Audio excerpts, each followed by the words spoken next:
শরিয়াতের যে চারটি ইমাম, ইমাম আবু হানিফা, ইমাম শাফি, ইমাম মালিক, ইমাম আহমদ বিন হাম্বল রহমতুল্লাহ, চারজনায় বায়াত গ্রহণ করেছে। তরিকাতের চারটি ইমাম, বড় পীর আব্দুল কাদের জিলানী, খাজা মঈন চিশতি, খাজা বাহাউদ্দিন নকশবন্দি, মুহাম্মদ আল-সুন্নাহ বায়াত গ্রহণ করেছে। আর আমরা এত বড় বয়সী পণ্ডিত হয়ে গেছি, লেখাপড়া শিখে ফেলেছে, আমাদের বলছে আর বায়াতের প্রয়োজন নেই। তাহলে আমাদের এই পূর্বপুরুষ যারা ছিল এখানে, মানিকতলা সুফি ফতে আলী ওয়াইসিতি রহমতুল্লাহ আলাইহি, উনি তো এখানকার কলকাতার বাসিন্দা না, উনি তো বাংলাদেশের বাসিন্দা। তখন অবিভক্ত বাংলা ছিল, সেখান থেকে এসে কলকাতার চাকরি সূত্রে এখানে এসে এখানে উনি বায়াত করিয়েছেন। উনি যে 39 জন খলিফা দিয়েছেন, তার মধ্যে 3 নম্বর খলিফা হল ফুরফুরার আবু বকর সিদ্দিক রহমতুল্লাহ আলাইহি। তাহলে উনিও বায়াত করে খেলাফত দিয়েছেন। ফুরফুরার আবু বকর সিদ্দিক রহমতুল্লাহ আলাইহি 564 জনকে খেলাফত দিয়েছেন, তার মধ্যে বসিরহাটের নুরুল আমিন রহমতুল্লাহ আলাইহি একজন আছেন। তাহলে বায়াতেরা করিয়েছেন, আমাদের উদ্যতন পূর্বপুরুষেরা বায়াত করিয়েছেন। তাহলে আজকে আমরা কোন শিক্ষার মাধ্যম দিয়ে বলছি বায়াতের প্রয়োজন নেই? আম্মা বাদ, আসসালামু আলাইকুম। উপস্থিত সদী মণ্ডলী, পর্দার অন্তরালে আমার মা ও বোনেরা,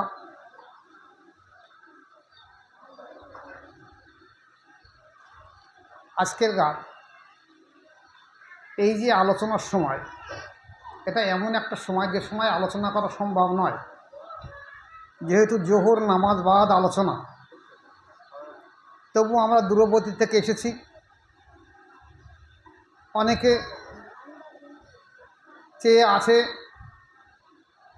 যে জীবনে বহুত মিলাদ মাহফিল ওয়াজ শুনেছি, কিন্তু শুনেছি যে তরিকার মাশায়েখদের কাজ হলো মানুষের মুর্দা দিলকে জিন্দা করে দেওয়া।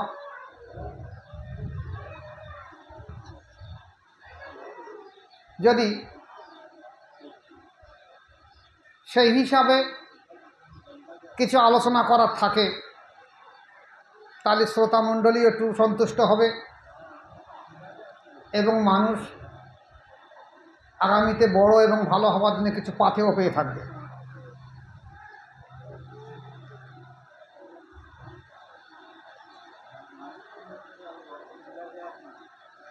দেখুন, কোরআন শরীফ এসেছে বিসমিল্লাহির রহমানির রহিম, ইয়া আইয়ুহাল্লাযীনা আমানুত্তাকুল্লাহা ওয়াবতাগু ইলাইহিল ওয়াসিলা ওয়াজাহিদু ফিসাবিলিহি লাআল্লাকুম তুফলিহুন ইলাল আখির। আল্লাহ পাক বলেন, এই ঈমানদাররা, তোমরা আমাকে ভয় করো।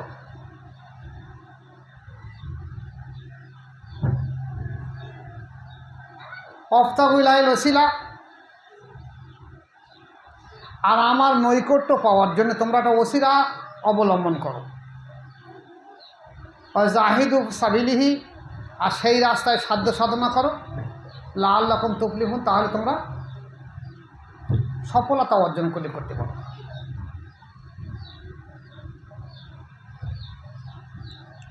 এখন মজার জিনিস দেখেন,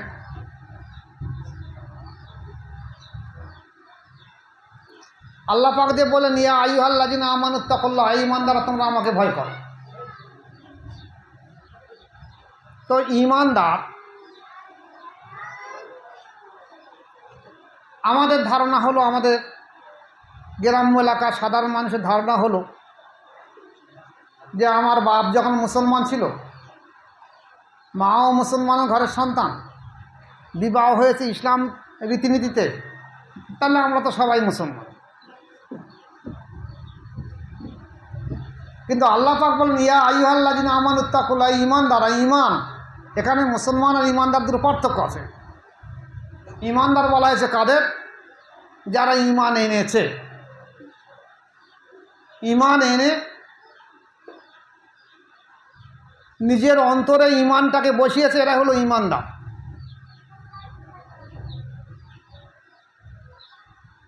ঈমান শব্দটা আমান থেকে এসেছে। আমান মানে হেফাজত করা। তাহলে আমরা কি বা কোন জিনিসটাকে হেফাজত করলে আমরা ঈমানদার হব?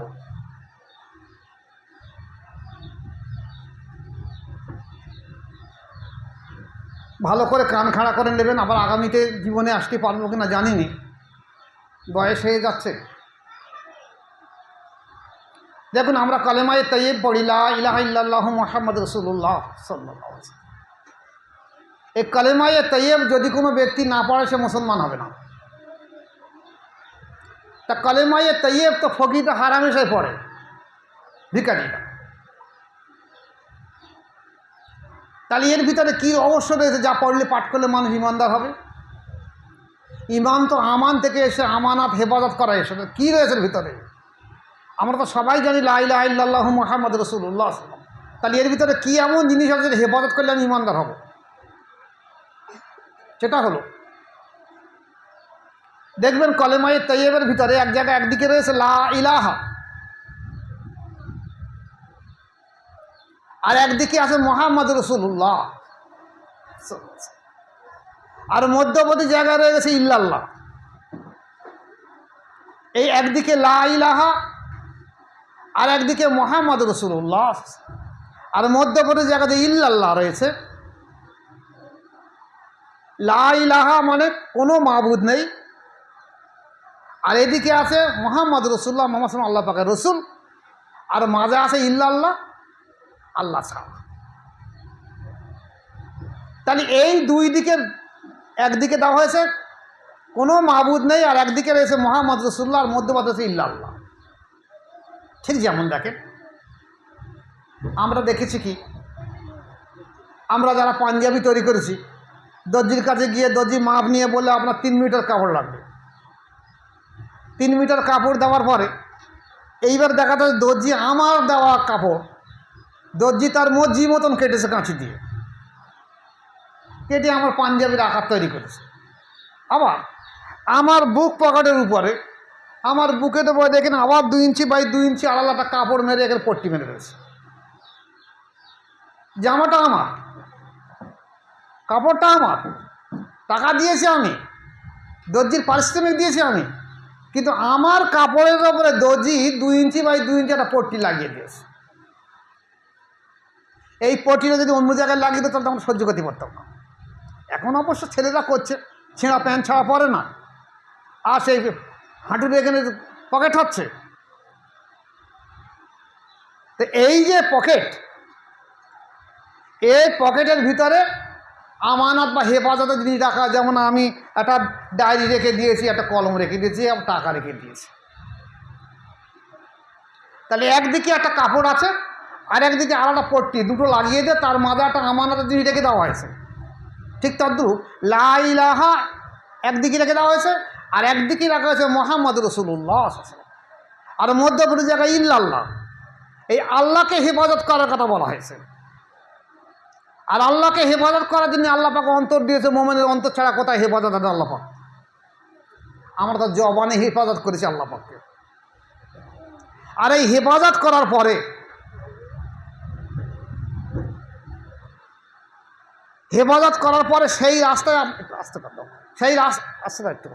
সেই রাস্তায় আপনাকে সাধ্য সাধনা করার কথা বলা হয়েছে,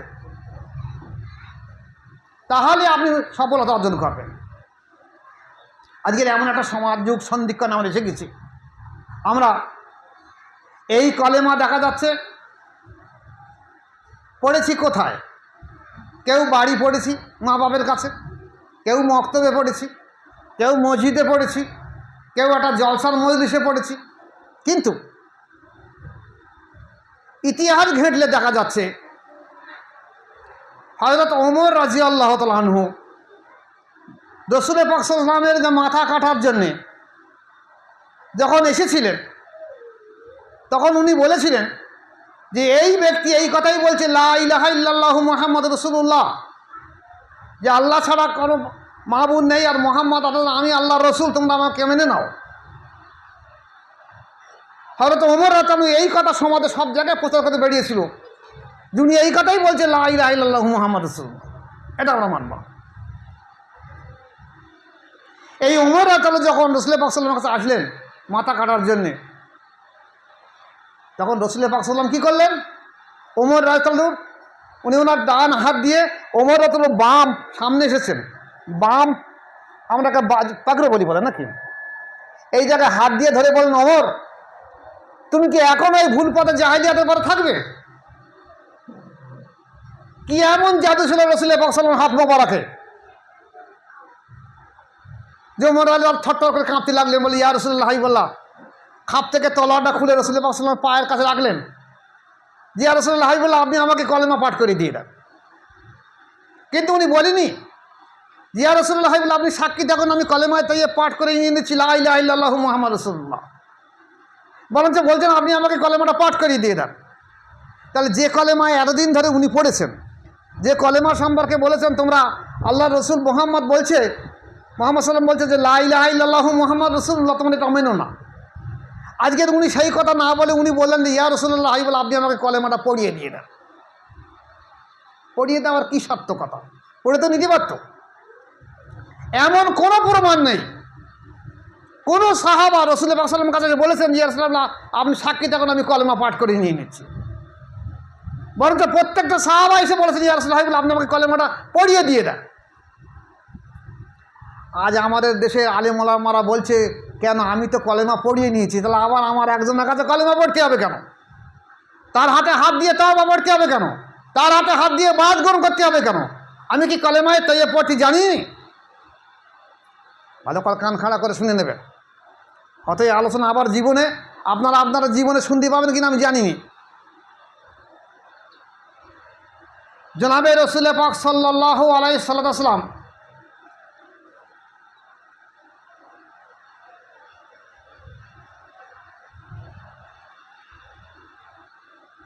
উনি সাহাবাদে বায়াত করিয়েছেন হাতে হাত দিয়ে। এই সম্পর্কে আল্লাহ পাক কি বললেন? হে রাসূল, যে ব্যক্তি তোমার হাতে হাত দিয়ে বায়াত গ্রহণ করেছে, ইন্নাল্লাযীনা ইউবাইয়ুনাকা ইন্নামা ইউবাইয়ুনাল্লাহ ইয়াদুল্লাহি ফাওকা আইদিহিম। হে রাসূল, এই হাত তোমার হাত না, এটা আমার কুদরতি হাত, আমি আল্লাহ পাকের আমার কুদরতি হাত, ওটা তোমার হাত নয়। তাহলে সাহাবায়ে রাদিয়াল্লাহু তাআলা দেখছেন যে এটা রসুল পাক সাল্লাল্লাহু হাত, আর আল্লাহ রসুল সাল্লাম বলছে নাকি এটা আল্লাহ পাকের কুদরতি হাত। তাহলে হাতটা মোবারক কার? বাহ্যিক দৃষ্টিতে আল্লাহ রসুলের, আর আভ্যন্তরীণ দিক দিয়ে আল্লাহ পাকের কুদরতি হাত। ভালো করে খেয়াল করে নেবেন, আর জীবনে হয়তো হবে না। হাদিস শরীফে এসে আল্লাহ রসুল সাল্লাম বলছেন দেখো হোসাইন মিন্নি ও আনা মিনাল হোসাইন, আমি হোসাইন থেকে আর হোসাইন আমার থেকে। এ বড় রহস্যপূর্ণ কথা। এ আমার বুঝতে 20 বছর লেগেছিল। আমি আমার মোর্শেদকে বলতে ও তুমি গবেষণা করো, আস্তে আস্তে বেরিয়ে যাবে। আপনারা যদি বুঝিয়ে আসে বহুত আলহামদুলিল্লাহ, আমার থেকে আমার ভালো বলতে হবে। তা হোসাইন মিন্নি ও আনা মিনাল হোসাইন, হোসাইন রাতন আমার থেকে এবং আমি হোসাইন থেকে, এই যে হাদিস। তাহলে দেখা যাচ্ছে হোসাইন রাতন হাত মোবারক হলো আল্লাহ পাকের হাত মোবারক, হোসাইন হাত মোবারক হলো আল্লাহ রসুলের হাত মোবারক, আল্লাহ রসুলের হাত মোবারক মানে আল্লাহ পাকের কুদরতি হাত মোবারক। বুঝছিস কি বলছে? যখন হোসাইন রাতন এখানে বায়াত করাচ্ছে তখন এই হোসাইন রাতন হাত মানে কি? আল্লাহ রসুলের হাত মোবারক, আর আল্লাহ রসুলের হাত মোবারক মানে আল্লাহ পাকের হাত কুদরতি হাত মোবারক। তাহলে হোসাইন রাদিয়াল্লাহু তাআলার হাত মোবারক মুআবিয়া রাদিয়াল্লাহু তাআলার ছেলে এজিদ বলছে যে তুই হোসাইন তুমি যদি আমার কাছে বায়াত গ্রহণ করো তাহলে আমি সব মেনে নেব, আর যদি বায়াত গ্রহণ কাছে আমার কাছে আত্মসমর্পণ না করো, বায়াত না হও, তাহলে আমি তোমাকে শহীদ করে দিয়ে দেব। এবার আসুন, হোসাইন রাদিয়াল্লাহু হাত মোবারক যদি রসুল পাক সাল্লাল্লাহু হাত মোবারক হয়, রসুল পাক সাল্লাল্লাহু হাত মোবারক যদি আল্লাহ পাকের কুদরতি হাত হয়ে থাকে, তাহলে হোসাইন রাদিয়াল্লাহু এই হাত এজিদের হাতে বায়াত হয় কি করে? এ হাতটা কার হাত? একই ব্যক্তি হোসাইন রাদিয়াল্লাহু হাত না আল্লাহ পাকের কুদরতি হাত? তাই আল্লাহ পাকের কুদরতি হাত শয়তানের হাতে হাত দেয় কি করে? এই তো মুসলমান না।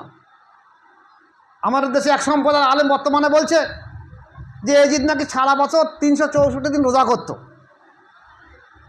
100 টাকার রাত্রি নফল নামাজ পড়তো, কোরআনে হাফেজ ছিল।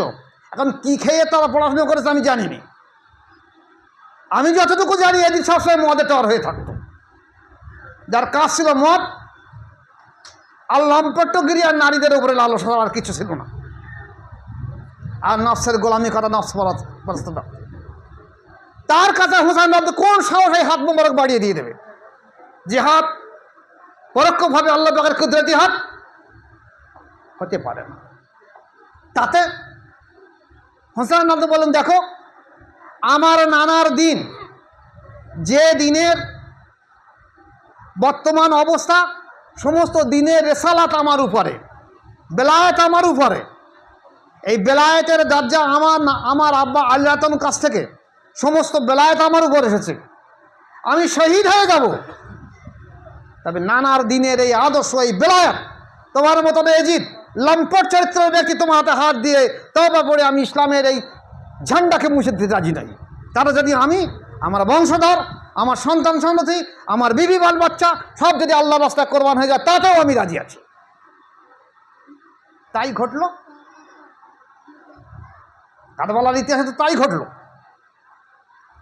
একটাই জিনিস হলো কারবালার ইতিহাসে, যে এজিদকে যদি খলিফা মেনে নেওয়া হয়েছে, এজিদ হার যদি বায়াত গ্রহণ করেছে, তাহলে সব কিছু মাফ করে দেওয়া হবে, যেটা হজরত মানতে পারলেন না। এজিদের কাছে বায়াতের কথা কি আছে? রাষ্ট্রের ক্ষমতা আছে তোমার কাছে, বেলায়েত নেই, কামালাত নেই, রেসালাত নেই, কিছুই নেই তোমার কাছে। তোমার কাছে বায়াত হবে কি জন্য? তওবা পড়বে কেন? তুমি কে? যার জন্যে কারবালার প্রান্তরে নিজের সমস্ত সন্তান, ভাই, চাচা সবাই সঙ্গে একই সঙ্গে কারবালার শহীদ হয়ে গেছেন, তবু এই অন্যায়ের কাছে হাত বাড়িয়ে দেননি। আজকের আসুন দেখি, হোসেন রাতমা যখন শেষকালে 10ই মুহররম আশুরায় হাজির হবেন, লড়াইয়ের ময়দান হাজির হবেন, ঠিক সেই পিরিয়ডে ওনার সন্তান ছিল জয়নুল আবিদিন রাদিয়াল্লাহু তাআলা আনহু। ওনার তখন জ্বর এবং পেট অসুস্থ। এই পেটের রোগ এবং জ্বরে উনি কাবু হয়ে এত শুয়ে আছেন। এক এক করে সমস্ত সন্তানগুলো শহীদ হয়ে গেছেন। জয়নুল আবিদিন রাদিয়াল্লাহু আনহুকে ডাকলেন, জয়নুল তুমি উঠে এসো, যদি তোমার শরীর অজু করার মতন তাকত থাকে, অজু করা না হয় তাইমুম করে নাও, নিয়ে আমার কাছে যে বসে যাও। হয়তো আমার আর কয়েক পলক এই দুনিয়ার জিন্দগি আছে, কিন্তু আমার নানার যে নবুয়াতের ধারক বাহক, আমার আব্বার যে বেলায়েতের ধারক বাহক, এই সমস্ত নবুয়াত এবং বেলায়েতের সমস্ত মূল নির্দেশ আমার ভিতরে রয়ে গেছে। তাহলে এগুলো আজ যদি আমি দুনিয়া থেকে চলে যাই, তাহলে এগুলো সব মুছে যাবে। তাই আমার এই সমস্ত কিছু জিনিস আমি তোমার কাছে দিয়ে যাচ্ছি, তুমি এসে আমার সামনে বসে তওবা পড়িয়ে দিয়ে দিলেন। কেন? জয়নুল আবিদিন রাদিয়াল্লাহু কি কলেমা পড়িনি কোনো দিন? লা ইলাহা ইল্লাল্লাহ মুহাম্মাদুর রাসূলুল্লাহ পড়িনি? তাহলে কেন উনি ওনার সামনে বসিয়ে হাতে হাত মোবারক রেখে তওবা পড়িয়ে কলেমায়ে তাইয়্যিব পড়িয়ে বলে দিলেন যে দেখো জয়নুল রাদিয়াল্লাহু তাআলা আনহু, আমার এই সমস্ত তাওয়াজ্জু, নিসবত, এই কামালাতে নবুয়ত এবং বেলায়েতের যা অংশ, এই সমস্ত নিসবত আমি তোমার ভিতরে দিয়ে যাচ্ছি। আমার অবর্তমানে তোমার দায়িত্ব থাকলো আমার নানা দিন এবং আমার আব্বার দিন, এই দিনকে জিন্দা করে দেওয়ার জন্য, জিন্দা করে রাখতে তোমার দায়িত্ব থাকলো। তাতে যদি তুমি শহীদ হয়ে যাও, পিছিয়ে আসবে না, এই দায়িত্ব তোমার থাকলো। চলে গেলেন লড়াইয়ের ময়দানে, শহীদ হয়ে ফিরে আসলেন। তাহলে আপনারা আজকের আসুন, তাহলে বায়াত যে হতে হবে, রসুল পাক সাল্লাল্লাহু আলাইহি ওয়াসাল্লামের কাছে সবাই সাহাবা বায়াত হয়েছে। তারপর কোরবান গরুতে আজ পর্যন্ত সব বায়াত হয়েছে। আজকের আমাদের দিকে তাকিয়ে দেখেন, একদল ওলামার কথা বলে আমি বায়াত হব কেন? কেন বায়াত হব? ইতিহাস ঘেঁটলে দেখা যায়, শরিয়াতের যে 4টি ইমাম, ইমাম আবু হানিফা, ইমাম শাফি, ইমাম মালিক, ইমাম আহমদ বিন হাম্বল রহমতুল্লাহ আলাইহি। ইমাম আবু হানিফা রহমতুল্লাহ আলাইহি বায়াত হয়েছিলেন। ওনার পীর সাহেব ছিলেন ইমাম জাফর সাদেক, ইমাম বাকের রহমতুল্লাহ আলাইহি। ইমাম শাফি রহমতুল্লাহ বায়াত হয়েছিলেন ওনার পীর সাহেব ছিলেন হাসান মোহাম্মদ বিন হাসান সাইবানি রহমতুল্লাহ আলাই। ইমাম মালিক রহমতুল্লাহ বায়াত হয়েছিলেন, ওনার পীর সাহেব ছিলেন জাফর সাদিক রহমতুল্লাহ আলাই। ইমাম আহমদ বিন হাম্বিল রহমতুল্লাহ বায়াত হয়েছিলেন, ওনার পীর সাহেব ছিলেন বিশটি হাবিব রহমতুল্লাহ আলাই। তাহলে শরিয়াতের 4টি ইমামের 4জনই বায়াত গ্রহণ করেছে। এবার আছেন তরিকাতের 4টি ইমাম। বড় পীর আব্দুল কাদের জিলানী রহমতুল্লাহ আলাই, ওনার পীর সাহেব ছিলেন আবু সাইদ মখদুমি রহমতুল্লাহ আলাই। খাজা মহিউদ্দিন চিশতি রহমতুল্লাহ আলাই, ওনার মুর্শিদ ছিলেন ওসমান হারমি রহমতুল্লাহ আলাই। খাজা বাহাউদ্দিন নকশবন্দি রহমতুল্লাহ আলাই, ওনার মুর্শিদ ছিলেন আমির কুল্লাল রহমতুল্লাহ আলাই। মোজাররদ আলপেশানি রহমতুল্লাহ আলাই, ওনার মুর্শিদ ছিলেন ওনার আব্বা আহাদ রহমতুল্লাহ থেকে কাদেরিয়ার চিশতিয়া তরিকা, আর বাকিবিল্লাহ রহমতুল্লাহর কাছ থেকে নকশবন্দি তরিকা, আর আল্লাহ পদার্থভাবে ওনার কাছে এসে মোজাদ্দেদের তরিকা। তাহলে শরিয়াতের যে 4টি ইমাম, ইমাম আবু হানিফা, ইমাম শাফি, ইমাম মালিক, ইমাম আহমদ বিন হাম্বিল রহমতুল্লাহ 4জনায় বায়াত গ্রহণ করেছে। তরিকাতের 4টি ইমাম, বড় পীর আব্দুল কাদের জিলানী, খাজা মঈনুদ্দিন চিশতি, খাজা বাহাউদ্দিন নকশবন্দি, মোহাম্মদ আলসুল্লাহ বায়াত গ্রহণ করেছে। আর আমরা এত বড় বয়সী পণ্ডিত হয়ে গেছি, লেখাপড়া শিখে ফেলেছি, আমাদের বলছি আর বায়াতের প্রয়োজন নেই। তাহলে আমাদের এই পূর্বপুরুষ যারা ছিল এখানে, মানিকতলা সুফি ফতে আলী ওয়াইসিদি রহমতুল্লাহ আলাই, উনি তো এখানকার কলকাতার বাসিন্দা নন, উনি তো বাংলাদেশের বাসিন্দা। তখন অবিভক্ত বাংলা ছিল, সেখান থেকে এসে কলকাতার চাকরি সূত্রে এখানে এসে এখানে উনি বায়াত করিয়েছেন। উনি যে 39 জন খলিফা দিয়েছেন, তার মধ্যে 3 নম্বর খলিফা হল ফুরফুরা আবু বকর সিদ্দিক রহমতুল্লাহ আলাই।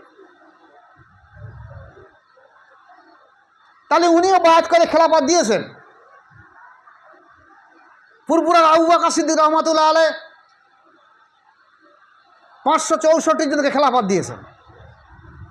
তার মধ্যে বসিরহাটের নুর আমির রহমতুল্লাহ একজন আছেন। তাহলে বায়াতেরা করিয়েছেন, আমাদের ঊর্ধ্বতন পূর্বপুরুষেরা বায়াত করিয়েছেন। তাহলে আজকের আমরা কোন শিক্ষার মাধ্যম দিয়ে বলছি বায়াতের প্রয়োজন নেই? আসলে এজিদ যেমন চেয়েছিল নফস পরস্তর কারণে, নফসে আম্মারার কারণে। নফসে আম্মারা মানে শয়তান সদৃশ। কোরআন শরীফে এসে ইন্নান নফসা আম্মারাতুম বিসসুই, নিশ্চয়ই নফস বারে বারে মানুষকে খারাপ কাজে উস্কানি দেয়। এই নফসে আম্মারা হলো শয়তান সদৃশ নফস। সে জীবনে কোনো দিন কারোর দাসত্ব স্বীকার করতে রাজি নয়, কারোর আনুগত্য স্বীকার করতে রাজি নয়, কারো কাছে আত্মসমর্পণ স্বীকার করতে রাজি নয়, কারো কাছে মাথা হেঁট করতে রাজি নয়। সে জানে আমি বড়াই, আমি প্রভু, আমি খোদা, আমি সব। এই আমিরটাই হলো নফসে আম্মারা চরিত্র। একটা মানুষ যখন একটা আলিম ইলমে শরিয়াত শিক্ষা করার পরে যখন বায়াত গ্রহণ না করছে, তার এই অনুভূতি এসেছে, এই বিশ্বাস এসেছে, আমি আবার বায়াত হবো কেন? আমি তো আলিম হয়েছি, আমি তো লেখাপড়া শিখেছি, আমি তো সরাসরি আল্লাহ পাকের কাছে দোয়া খায়ের করবো। যদি তাই হয়ে থাকে তাহলে আপনারা আসুন। তাহলে কি বসিরহাটের রুহুল আমিন রহমতুল্লাহ আলেম ছিলেন না?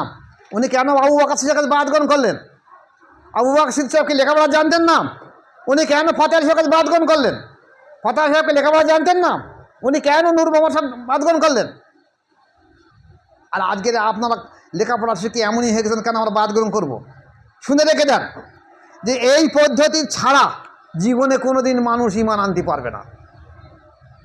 আর ইয়া আইয়ুহাল্লাযিনা আমানুত্তাকুল্লাহ ওয়াবতাগু ইলাইহিল ওয়াসিলা, আল্লাহ পাক বলেন এই ঈমানদাররা তোমরা আমাকে ভয় করো এবং আমাকে পাওয়ার জন্য একটা ওসিলা তালাশ করো। এই ওসিলা সম্পর্কে বুজুর্গানা দিনগান কেতাবে বলেছেন যেগুলো হলো একটা মুর্শিদ তালাশ করা, যার কাছে বায়াত গ্রহণ করা, পরে অন্তঃশুদ্ধ নফসের তাজকিয়া করা। এই মাল সাহেব বসুন। আমাদের দেশীয় মানুষের ধারণা হলো, আলেম ওলামাদের ধারণা হলো, কেন আমি বায়াত হবো, আমার তো এমনি এমনি চলে যাবে। আমি একটা ছোট্ট উদাহরণ দিয়ে দিচ্ছি। এখানে নুরুদ্দিন শেখ আছে, এদিকে আসুন দেখি।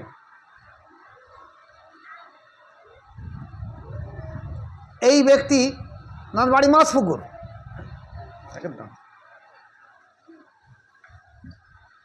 মাছপুকুর বাড়ি তো, ঘুরে দাঁড়াও। এই নুরুদ্দিন শেখ, ঘুরে দেবো উপরোটো ছবিটা তুলে দাও।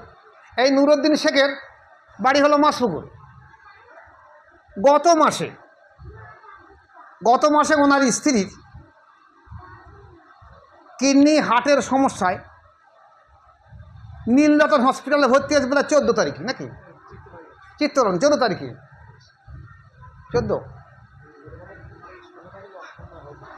14 তারিখে ভর্তি হয়েছে, 16 তারিখে অপারেশন, 13 তারিখে ভর্তি হয়ে 16 তারিখে অপারেশন হয়েছে। অপারেশনের করার পরে তার আগে ডাক্তাররা তো সই করে নিয়ে নেয়, বন্ডে সই করে নিয়ে নেয়। এখন সই করে নিয়ে ডাক্তাররা বলছে এই লোকটা তো একদম হেউড়ে মোড়া মানুষ, গ্রাম্য মানুষ, সাধারণ মানুষ। তো সাধারণ মানুষ বলছে ডাক্তারবাবু আমি পয়সা করে নিয়ে দিতে পারবো না, আমি সই করে নিয়েছি, আপনার যেটা ভালো লাগে সেটা করুন। ডাক্তাররা বোর্ড বসে বললেন যে লোকটা একদম সাধারণ মানুষ, গ্রাম সৎ সরল মানুষ, তা আমাদের চেষ্টা করতে হবে কি খরচ খরচা করার মতো ক্ষমতা নেই, গরিব মানুষ দেখা যাচ্ছে। তো ঠিক আছে আমরা আমাদের মতো চেষ্টা চেষ্টা করবো। সকাল 9টা থেকে বেলা 4টে পর্যন্ত অপারেশন হলো। অপারেশন করার পরে রুগীর আর জ্ঞান ফেরে না। এখন ডাক্তাররা পার্টসের জন্য হার্টের মেশিন বসানো রয়েছে, সমস্ত কিছু মেশিন বসানো আছে। মেশিনে দেখা গেছে যে ওর পার্টস আর নিতে পারছে না, হার্ট চলছে না, সব ব্লক হয়ে যাচ্ছে। এখন ডাক্তাররা বসে বললে দেখো এই মানুষটা তো আমরা বলে এসেছি তো অসহায় গরিব মানুষ, আর সকাল থেকে বোধহয় না খেয়ে বসে আছে, তার সামনে গিয়ে কী করে আমরা বলি কথাটা যে তোমার রুগী মারা গেছে। তো ডাক্তাররা এসে বলছে যে আপনি আপনার মালিকের কাছে, সৃষ্টিকর্তার কাছে প্রার্থনা করুন। আমরা যারা ডাক্তার আছে আমরা একটু প্রার্থনা করি। আপনার স্ত্রীর অবস্থা খুব খারাপ, কন্ডিশন খুব খারাপ, আপনি প্রার্থনা করুন, আমরা প্রার্থনা করি, একমাত্র মালিক পারে আপনার স্ত্রীকে বাঁচাতে। বলছে না যে ডেট, আবার পরে অপারেশন করবে। ডাক্তার এই রুগীটাকে পাশে সজিয়ে রেখে তো মেশিন বক্সা ফিট করা আছে, কিন্তু 3 থেকে 4 ঘন্টা না হলে ডাক্তার ডেট সার্টিফিকেট দেবে না। ডাক্তার পাশে টয়লেট শুয়ে রেখে দেয়, একটা কাপড় এই পর্যন্ত ঢেকে দিয়ে রেখে দিয়েছে তো ডেট। ডাক্তার আবার আলাদা রুগী দেখছে, কিন্তু দেখলে ওর সমস্ত মেশিনপত্র সব বন্ধ হয়ে গেছে, চলছে না। ডাক্তার যে কেউ হিন্দু, কেউ খ্রিস্টান, কেউ জৈন, কেউ বৌদ্ধ ডাক্তার রয়েছে, তারা তাদের ঈশ্বরের কাছে প্রার্থনা করতে যে আমরা এই গরিব মানুষের সামনে মুখটা দেখাবো কী করে, যে বলবো যে তোমার স্ত্রী মারা গেছে, ডেড হয়ে গেছে, তো যেটা তোমার লজ্জাবোধ লাগছে। তারপর একটা ইতিহাস, কয়েক ঘন্টা অতিবাহিত হওয়ার পরে দেখা গেছে ওই মেয়েজনা কথা বলে উঠেছে। ডাক্তার তাকিয়ে দেখলো কী ব্যাপার, দেখার সঙ্গে সঙ্গে দেখলো সমস্ত পার্টসগুলো সতেজভাবে চলছে, একদম সব ওকে। ডাক্তার বলে তো মিরাকল, তালি এখনও মিরাকল ঘটে। পরে ওনাকে জিজ্ঞাসা করে, ওনাকে এইবারে বেডে শুয়ে দেওয়া হলো, সিম্পল বেডে, যেটা বাঁচতে পার না, বাঁচলো কী করে, মৃত রোগী বাঁচলো কী করে। জিজ্ঞাসা করলো যে তোমার জ্ঞান ফিরল কী করে। বলছে আমার মুর্শিদ আছে, যাকে আপনার পীর সাহেব বলেন বা গুরুদেব বলেন বা দীক্ষা গুরু বলেন, আমি দেখছি আপনারা যখন বলছেন যে রুগীটা মারা গেছে, এর ডেট, এর কোনো পার্ট চলছে না, সব আমি সব শুনতে পাচ্ছি, কিন্তু আমি বলতে পারছি না। কয়েক ঘন্টা অতিবাহিত হওয়ার পরে আমি দেখলাম হঠাৎ আমার মুর্শিদ আমার পাশে দাঁড়ালো, দাঁড়িয়ে আমাকে বলছে তুমি শুয়ে আছো কেন, তোমার তো অপারেশন হয়ে গেছে, যাও উঠে বাড়ি চলে যাও। বলার সঙ্গে সঙ্গে আমার জ্ঞান ফিরে আসলো। এবার আমি তাকিয়ে দেখলাম যে আমার সব কিছু সতেজ হয়ে উঠেছে। এই ঘটনা সত্যি না মিথ্যা কথা জিজ্ঞেস করে দেন, সত্যি ঘটনা। তাহলে এগুলো ঘটে কী করে? তাহলে একটা মুর্শিদের কাজ, একটা আল্লাহর ওলির কাজ শুধুমাত্র মানুষের মুর্দাদেরকে জিন্দা করে দেওয়া নয়, তার রুহানির চিকিৎসা করা, তার দুনিয়া এবং আখিরাতের সমস্ত কিছু দায়িত্ব নেওয়া হয় মুর্শিদের। বড় পীর সাহেব আব্দুল কাদের জিলানী রহমতুল্লাহ সিরুল আসরার কিতাব দেখবেন। এই সিরুল আসরার কিতাবের মধ্যে উনি লিখেছেন যে যখন কোনো ব্যক্তি বায়াত গ্রহণ করার পরে কোনো ব্যক্তি মারা যায়, তখন সেই লাশটাকে যখন শুইয়ে দেওয়া হয়, তখন একদিকে তার মুর্শিদ রুহানিভাবে থাকে, আর একদিকে তার রসুল থাকে রুহানিভাবে। এই দুই সাধক মহাপুরুষের কাজ হলো যে অন্তরকে, তার কলবকে, তার লতিফাকে রুহানি ফয়েজ দিয়ে তার লতিফাকে সতেজ করে কিয়ামতের ময়দানে তাকে আল্লাহর ওলি এবং আলেম আবেদ করে পৌঁছে দিয়ে দেওয়া। এটা হলো কার? একটা মৃত ব্যক্তি যে বায়াত গ্রহণ করছে তাকে এই ওলি এবং নবীর দায়িত্ব হলো তাকে কিয়ামতের সময় আলিম এবং আবেদ করে তৈরি করা। এখানে হাদিস দিয়েছে বড় পীর আব্দুল কাদের জিলানী রহমতুল্লাহ কোনো হাদিস শরীফ লিখেছেন, যেটা হাদিস উনি বলছেন পক্ষান্তরে যদি কোনো আলিম মানুষ থাকে সে যদি বায়াত গ্রহণ না করে, শিক্ষিত মানুষ থাকে যদি বায়াত গ্রহণ না করে, তার কবরে তার মুর্শিদ পাবে না, তার রসুলকে পাবে না।